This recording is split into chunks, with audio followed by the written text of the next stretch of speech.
Evening guys, ayan mayroon tayong nilagang hipon. Ayan. Luto tayo dinner guys. Mayroon tayong kamatis, sibuyas. Maraming sibuyas guys, isang malaki nilagay ko. Mayroon tayong luya at saka hipon. Ayan.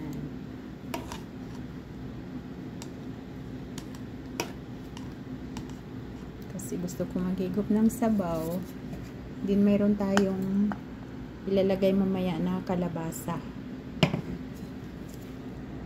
Din lalagyan natin ng malunggay. Ayan. So ayan na guys, nilagay na natin yung ating kalabasa.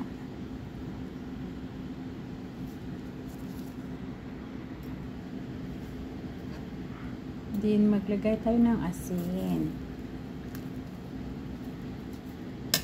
Tatakpan natin para kumulo.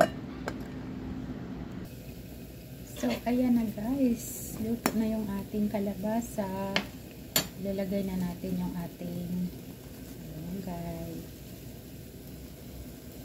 Matagal-tagal na rin ako hindi nakaluto ng may malunggay guys, siguro mga mag 2 weeks. So, i-check natin guys kung luto na. Ayan, luto na yung ating papatayan natin. So, magkakain na tayo.